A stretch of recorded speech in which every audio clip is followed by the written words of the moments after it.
Hello guys, welcome back. तो चलिएगा, आज हमारी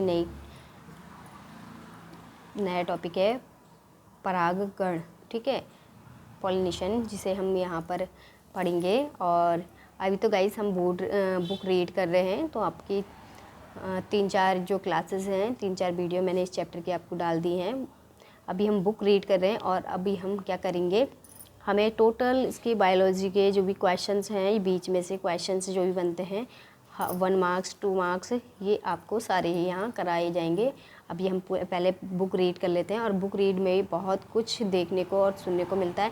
तो ऐसा नहीं है कि आप लोग बुक रीड नहीं कर रहे हो, तो बुक रीड करने की बहुत अच्छी आदत होनी चाहिए भाई। ये काफ़ी अच्छी आदत है। आप लोग ये है कि एक्सरसाइज के क्वेश्चन किए, सीधे कर लिए। अगर जिसने बुक रीड की है, बुक को अच्छे से समझा है, तो उसका वो चैप्टर खुद ही तैयार हो जाता है। याद रखना, शॉर्ट क्वेश्चन से बहुत अच्छे से तैयार हो जाते हैं। तो आप लोग बिल्कुल भी ये गलती ना करें, बुक ज़रूर रीड करें। चलिए, अब है परागगण। परागगण है, देखिएगा परागगण। और ये हाँ, जो आप लोगों को कोई भी अगर प्रॉब्लम्स हो रही है या कुछ भी है कि आपका मतलब कि हिंदी में, और ये नेमिंग लिखवाइए। नेमिंग में आपको जब नोट्स कराऊंगी तो आपको पूरा टोटल हिंदी इंग्लिश दोनों में आपकी, जैसे परागकण है, पॉलिनेशन है, गैमेटोफाइट, ये वो ये सब आपको यहाँ पर कराऊंगी मैं। ठीक है, क्योंकि इंग्लिश में नेमिंग याद करना बहुत ज़्यादा ज़रूरी है। अगर आपने कल आने वाले टाइम में बीएससी करी या कुछ भी, तो आप लोग यहाँ ताकि उसको समझ सकें। ठीक है, तो इसलिए आप लोग इसके नाम जो हैं हिंदी इंग्लिश दोनों में पढ़िएगा। मैं ये नहीं कहूँगी आप हिंदी में पढ़िएगा, नहीं, आप दोनों में पढ़िएगा। और मैं दोनों में ही आप लोगों को कराऊंगी। ठीक है, तो चलिएगा, चलते हैं परागकण। परागकण क्या होता है? पूर्ववर्ती भाग में आप पढ़ चुके हैं हम पुष्पों के नर और मादा युग्मक। ठीक है, नर और मादा भाग हम पढ़ चुके हैं। और गाइस, मैं इसके लिए आपको एक एक्सपेरिमेंट भी कराने वाली हूँ यहाँ पर, जिसमें नर और मादा के पुष्पों के भाग जो आपको बिल्कुल याद रहेंगे। और ये जो है आपका इंटर का जो है प्रैक्टिकल के तौर पे भी होता है, पर मैं आपके लिए जल्द ही लेकर आऊँगी ये। ठीक है, एवं भ्रूण कोश में पैदा होते हैं। क्या होता है, याद रखना, परागकण एवं भ्रूण कोश। मादा युग्मक क्रमशः परागकण एवं भ्रूण कोश में पैदा होते हैं। चूँकि दोनों ही प्रकार के युग्म अचल होते हैं। अचल का मतलब जो गति नहीं कर सकते हैं। ठीक है, अतः निषेचन संपन्न होने के लिए दोनों को ही एक साथ लाना होता है। ये कैसे समझ होगा? तो वो क्या कहना चाह रहा है कि जो नर और मादा के जो युग्मक होते हैं, फर्टिलाइजेशन की प्रोसेस के लिए नर और मादा को मिलना ज़रूरी होता है, तभी जाके हमारा फ्यूजन होगा। पुष्प में हो या फिर जीव में हो, तो उसे लाना, एक दूसरे के पास लाना कैसे ज़रूरी है, तो यहाँ पर इस प्रोसेस को हम यहाँ पढ़ेंगे। तो कई तरीके, इसका उद्देश्य है कि परागकण का परागण का हम प्रक्रम देखेंगे, क्या है प्रोसेस इसकी। ठीक है, स्त्री केसर के वर्तिकाग्र स्थानांतरण संचरण। संचरण का मतलब होता है एक जगह से दूसरी जगह जाना, को परागकण कहा जाता है। मतलब कि क्या कहना चाह रहा है, परागकणों का स्त्री केसर के वर्तिकाग्र, जो टिप मैंने दिखाई थी आपको, वर्तिकाग्र इस टाइप से एक ट्यूब वर्तिकाग्र पर बैठते हैं, परागकण यहाँ बैठते हैं। यहाँ से नीचे की ओर जाने की क्रिया मतलब क्या है, तो यहाँ क्या कहना चाह रहा है कि स्त्री केसर के वर्तिकाग्र और स्थानांतरण और संचरण को परागकण कहा जाता है। ठीक है, मतलब कि वर्तिकाग्र तथा स्थानांतरण, स्त्री केसर के वर्तिकाग्र जो परागकण होते हैं वो स्त्री केसर के वर्तिकाग्र से निकलते हैं। और यहाँ संचरण मतलब परागण की प्रक्रिया क्या होती है, यहाँ पर परागकण का बैठना और उनका संचरण करना ही परागण कहा जाता है। ठीक है, परागण की प्राप्ति के लिए पुष्प की पादपों में एक आहारी चरित्र अनुकूल विकसित होता है। ये देखिए, चलिएगा, अब परागण के टाइप देखिएगा। परागण के जो टाइप्स होते हैं गाइस, हम परागण के जो टाइप्स हैं 3 प्रकार के होते हैं। स्वगम युग्मन, ऑटोगेमी, जिसे क्या कहते हैं, उसमें एक ही पुष्प में परागकण में वर्तिकाग्र और वर्तिकाग्र का स्थानांतरण होता है। देखो, वो क्या कहना चाह रहा है, एक ही पुष्प है, मैं ये कहना चाह रही हूँ यहाँ पर, ये पुष्प है, इसी के परागकण होते हैं और इसी की वर्तिका पर बैठते हैं परागकण। ठीक है, तो वो क्या हो गया, ऑटोगेमी हो गया। क्या हो गया, ऑटोगेमी। वर्तिकाग्र पर परागकोश के वर्तिकाग्र तक परागकण का स्थानांतरण होना उसी पुष्प के। ठीक है, मतलब कि कोई दूसरे अदर पुष्प के परागकण उड़ के नहीं आते, इसी पुष्प के परागकण इसी पे बैठते हैं, तब जाके फ्यूजन होगा। इस प्रकार का परागकण उसी पुष्प के अंदर होता है जहाँ एक सामान्य पुष्प, जहाँ परागकोश वर्तिकाग्र खुलता है, अनावृत होता है। वहाँ पुष्प पूर्ण स्वयुग्मन अपेक्षाकृत दुर्बल होता है। इस प्रकार के पुष्प में स्वयुग्मन के लिए परागकण वर्तिकाग्र के विमुक्त होकर और समकालिका की आवश्यकता होती है। वो क्या कहना चाह रहे हैं देखिएगा, यहाँ पर आप लोग एक सामान्य जो पुष्प है ले लिया हमने, सामान्य पुष्प ले लिया जहाँ पर परागकोश और वर्तिकाग्र खुलता है, ठीक है, अनावृत होता है एवं अनावृत होता है और क्या है वो खुलने लगता है और वहाँ पर पुष्प स्वयुग्मन, स्वयुग्मन का मतलब होता है ऑटोकोमी, मतलब उसी पुष्प का परागकण उसी पुष्प पर रहता है और अपेक्षाकृत दुर्बल होता है। क्या होता है? कमजोर या दुर्बल कहना है, इस प्रकार से कह सकते हैं, वीक होता है। इस प्रकार के पुष्प को स्वयुग्मन के लिए परागकण और वर्तिकाग्र विमुक्त के लिए समकालिका की आवश्यकता होती है। किसकी आवश्यकता होती है? समकालिका की आवश्यकता होती है। इसके साथ ही परागकोश और वर्तिकाग्र एक दूसरे के पास अव्यवस्थित होना चाहिए ताकि स्वपरागण संपन्न हो सके, ठीक है। मतलब वो क्या कहना चाह रहे हैं, जो परागकोश है वर्तिकाग्र एक दूसरे के पास अव्यवस्थित होने चाहिए, आने चाहिए, जिससे कि परागकण की जो प्रोसेस है वो पूरी हो सके। और बायोला सामान्य जो है पानसी ऑक्जेलिस कैमेलिया, ये कनकुआ 2 प्रकार के पुष्प होते हैं, पैदा करते हैं, ठीक है। मैं ये कहना चाह रही हूँ कि ये पुष्प हैं 2 प्रकार के पुष्प पैदा करते हैं, मतलब 2 प्रकार के इसमें पुष्प होते हैं। कौन कौन से देखिएगा, उन्मीलन परागी पुष्प, ये अन्य जाति के पुष्पों के समान ही होते हैं, मतलब जिसके परागकोश में वर्तिकाग्र अनावृत होती है, मतलब दिखती है, ठीक है। अनावृत का मतलब होता है कि जो बिल्कुल अंदर रहती है, ठीक है। और अनुन्मील्य परागणी मतलब पुष्प का, देखो ये हिंदी के ऐसे वर्ड है ना, इनको मैं इंग्लिश में लिखाऊंगी और हिंदी में भी लिखाऊंगी आप लोगों को, ठीक है। बोर्ड में यहाँ लिखा दूंगी, यहाँ ना तो बुक में इतना समझ नहीं आएगा। पुष्प कभी भी अनावृत नहीं होते, मतलब कि ये पुष्प में अनावृत नहीं होते हैं, ठीक है, नहीं दिखाई देते हैं, मतलब एक पुष्प में दिखाई देते हैं और एक पुष्प में बिल्कुल दिखाई नहीं देते हैं। इस प्रकार के पुष्पों में परागकोश वर्तिका एक दूसरे से बिल्कुल नज़दीक स्थित होते हैं, मतलब जहाँ पर नहीं दिखाई देते हैं वहाँ पर क्या होता है, जब पुष्प क्या होता है एक दूसरे के पास में स्थित होते हैं पराग और वर्तिकाग्र परागकोश, और जब पुष्प कलिका के परागकोश स्फुट होते हैं, स्फुट का मतलब वो फूटते हैं, तब परागकण वर्तिका के संपर्क में आकर परागकण को प्रभावित करते हैं, परागकण की प्रोसेस को। और उन्मील्य परागणी पुष्प सदैव स्वयुग्मन मतलब गैमेटोफाइट क्या है उसमें ऑटोगैमी होते हैं, और क्योंकि यहाँ वर्तिका पट क्रॉस और परपरागण अवतरण के अवसर नहीं होते हैं। परपरागण मतलब स्वयंपरागण, अपना परपरागण का मतलब किसी भी जगह से क्रॉस आ गया, क्रॉस परागण का मतलब किसी दूसरे पुष्प का लेकर ये ऐसे परागण करना, उसको परपरागण। यहाँ परपरागण और स्वयंपरागण आपको यहाँ बताएंगे, देखिएगा। अब देखिएगा,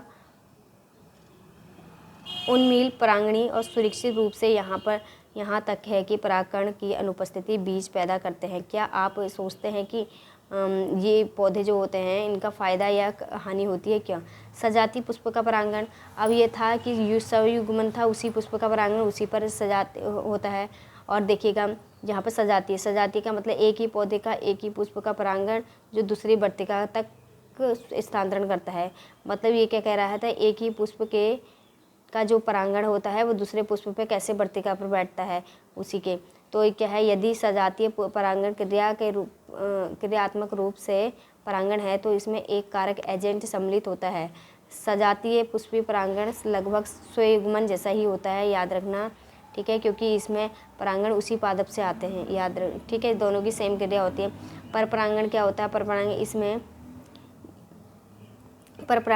परपरागण में परागकोश से विभिन्न पादप और वर्तिकाग्र परागकण स्थानांतरण होते हैं, मतलब एक पुष्प से दूसरे पुष्प पर परागण आते हैं, मतलब कई अन्य पुष्प के परागण आते हैं दूसरे पुष्प पर बैठ जाते हैं, तो जिससे कि परागकण के समय अनुवांशिकीय विभिन्न प्रकार के परागकणों का आगमन होता है। मतलब अलग अलग प्रकार की प्रजातियों से पौधों पर परागण आ जाते हैं और दूसरे पौधों पर बैठ जाते हैं। परागण के अभिकर्मक या आकार क्या है? पौधे परागण के कारक अभिकर्मक के रूप में 2 अजीवीय, वायवीय और जल के द्वारा होता है।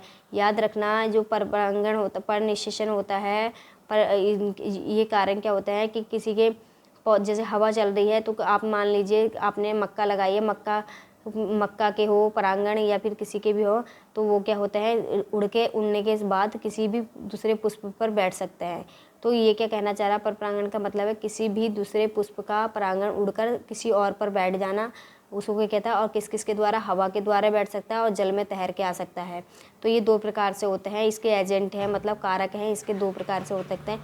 इसका उपयोग हम लक्ष्य प्राप्त करते हैं। इसमें अधिकतर पौधे जो होते हैं जीवीय कारकों पर उपयोग करते हैं और बहुत कम पौधे आजीवी होते हैं, ठीक है, कारकों का उपयोग करते हैं। बल, वायु और जल दोनों ही कारक परपरागण की वर्तिका के संपर्क में आना महज संयोगात्मक घटना है।